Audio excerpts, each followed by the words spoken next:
Episode 75, May 10th to 25th, 1915. I was a boy at Gallipoli, a young terrier's story of Cape Helles, by Private Fred T. Wilson. Read by Dylan Thompson. Many a stirring tale has been told by sturdy war veterans.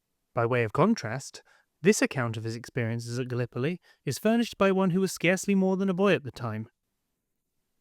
Private Wilson saw 4.5 years active service with the 1st 6th Manchester Regiment, Territorial Forces, and when, after 8 months' service in Egypt, he landed at Cape Helles in May 1915, one of the first Territorials in the front line, he was barely 18 years old. When the Territorials in 1914 were asked to volunteer for active service, I went with the others. I left England in September 1914 when I was 17 years old. We embarked at Southampton in the SS Corsican and reached Alexandria 17 days later. In Alexandria and Cairo, 8 months went by and my experiences were varied. War seemed very distant. The Egyptians themselves appeared to be quite unmoved by our presence or the reasons of our coming. I'm afraid we didn't get their true opinions. It seemed to me in those days that the main idea in the army was to get you as fed up as possible, so that you welcomed any change. They caught us in this mood when orders came to embark for Gallipoli, so lustily we sang all the way from Cairo to Alexandria sitting in cattle trucks, regulating the beat of the song to the clip of the wheels. At Alexandria, after hours of delay, we embarked on a captured German liner, the De Flinger. Iron plates above, iron plates below, and riveted iron plates each side bordered our bedroom. Closed and covered portholes kept out light and air, the darkness being partially relieved by a few electric globes in cages. In this half-light, confusion attended the hanging of our hammocks as we tripped and fell over bits of unfamiliar ship's tackle. All this appeared more ridiculous when we slept on deck, owing to the heat down below. We slept as we were. Nobody thought of undressing. For 3 days and 3 nights, 4 men lived where one would have been cramped in that iron-cased floating sinkhole, eating badly cooked food and drinking warm water. By the night of the 3rd day as we neared Gallipoli, we were in the mood for anything. We'd fight anybody for anything. We didn't care what.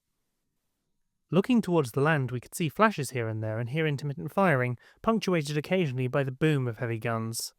Rumours were numerous, but the only one that proved true was that we disembarked that night.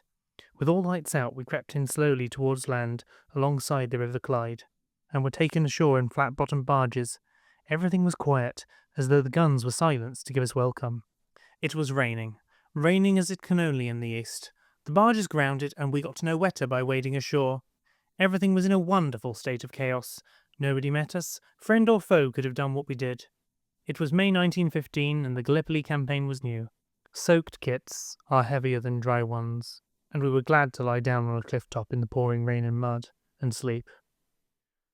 The sun shone in the morning, and we looked round. We were all eager for information, and this was given to us readily by a few wounded Lancashire Fusiliers from the front line. Cape Helles, where we had landed, was the general stepping-off place, and a mile of land had been taken. The loss of life had been out of all proportion to this gain, due to the prepared positions of the Turks right down to the water edge, which enabled them to mow down our men with ridiculous ease.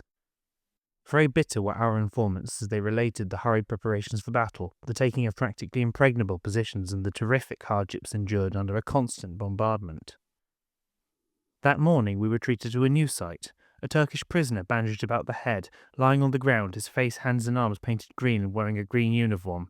He'd been shot down from a gun nest in a tree, and before he had been located his accurate sniping had accounted for a considerable number of officers. Now he was slowly dying. His eyes searched our faces, and no doubt read pity there. The pity that goes out to a dog with a broken leg. We had not yet acquired the callousness of war veterans. Enemy aircraft kept us on the move all that morning. They seemed to have command of the skies. No airmen of ours challenged their activities. A few anti-aircraft guns tried to bring them down, but did no apparent damage. More troops arrived during the day, and it was interesting to watch them land under heavy shell fire that sank a few barges and scattered us on land as they fell short of the water. The daily bathing parade in the sea continued, however, and the shelling did not seem to upset the troops swimming about near the beach. That afternoon we paraded, ready for a move up towards the front line. A shell blew away a few of our men in the rear company. Then, regardless of procedure, we turned right, and "follow me" was sufficient for the moment. The leading officer was an old hand. He knew the way, or we might have marched straight into the enemy. A series of gullies, about 50 feet deep, one joining with another, ran in all directions, and up and down these we twisted and turned for about 3 hours, stopping occasionally for rest. At dusk we were told to stand easy until further orders were received. We were then on a lip on one side of a gully, around 500 yards from the front line. As night advanced, the flies left us. Then the shelling became more intense, and rifles and machine guns helped to swell the noise. After an hour this subsided, and the gully became full of other sounds. The small stream that ran in the bed, full of slime and blood-coloured in patches, was full of frogs, hundreds of them, all croaking together. Very weird and uncanny this was in the darkness and unnatural silence. We trod on them as we moved off, but the croaking continued. We now heard officially that we were to relieve the New Zealanders in the front-line trench, and, led by the same officer, we pushed off in a long single file. The communication trenches from the front line went back about 10 yards, then a dash over open country before one reached the shelter of a gully. Leaving the gully, we now had to cross the open space before we could drop into one of the communication trenches. Only about 200 yards, not far we thought, but a long way when under fire. Here we got our first small taste of war. The enemy guessed a relief was taking place, for their machine guns found us, and as the whine of bullets became more marked, we were ordered to lie down. I lost my first friend in that moment, and it was hard to realize he would never again share with me the things we both enjoyed. As I flopped down, my equipment falling on top of me, I felt the handle of a spade on the ground. Instinctively I covered my head with the spade end and, burying my ear in the mud, felt very well protected. I saw the man in front of me lying still with head well down and waited with him for the next move. It came in the shape of a sergeant who, crawling up to the both of us, wanted to know why the hell we didn't follow the others. We were keeping back all the men behind. I realized then my mistake in waiting for the man in front, and, crawling over him, I caught up with the others who had waited after the break had been noticed. One by one we dropped into the communications trench with a splash. Last night's rain still lingered, finding no outlet. No comfort or safety was to be found in the trenches in those early days. Sandbags had not arrived. Dug-up dirt thrown out served as a shield from bullets, a shield that fell in when rain came, and a roughly cut step in the side of the trench served for a seat. We slept on the floor of the trench or propped up along the side. In the blackness of the night we stumbled and splashed along the trench. All we could do was obey orders, and if we received none we thought we were doing right. We didn't know where we were or what might happen next. There was an awful din, and an order for absolute silence had to be shouted from man to man. A stream of men going in the opposite direction ploughed their way through the mud past us, the New Zealanders going out. It was a tight squeeze, and many a curse followed us as we tripped over one another or bumped them into the side of the trench.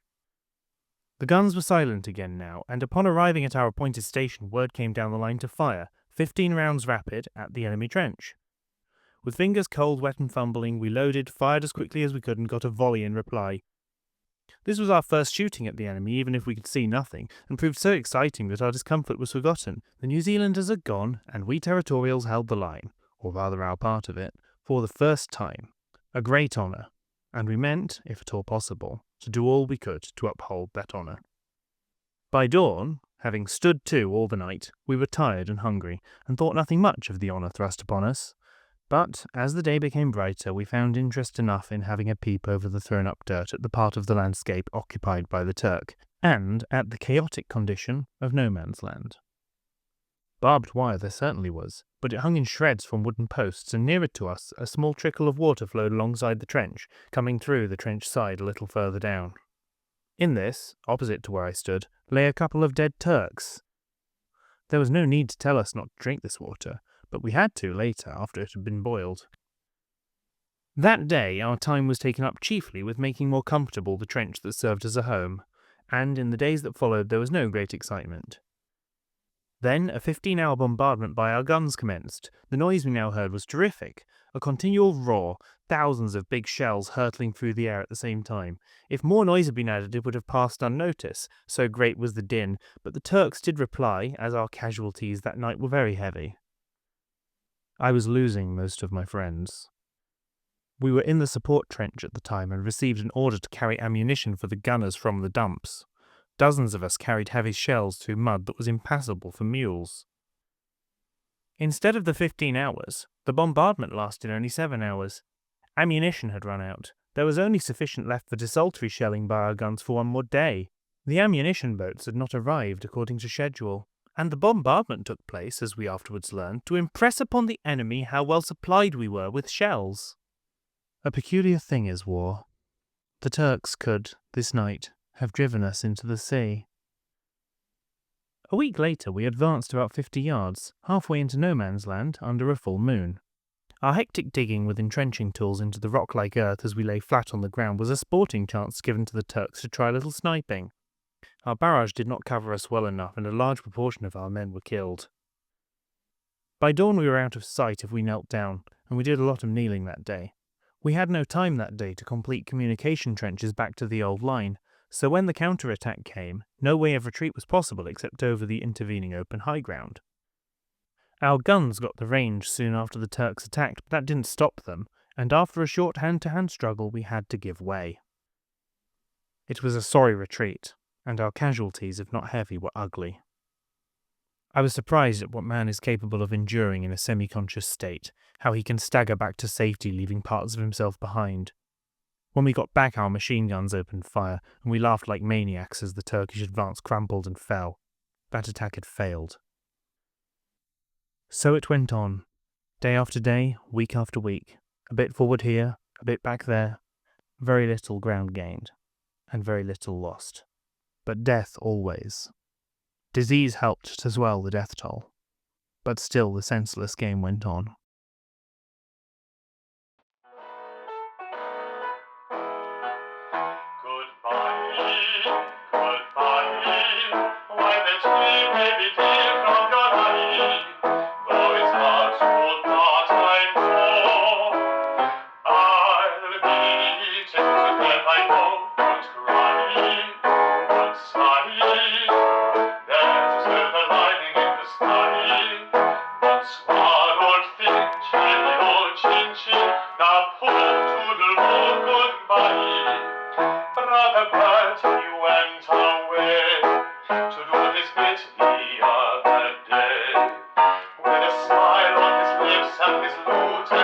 Upon his shoulder, the right hand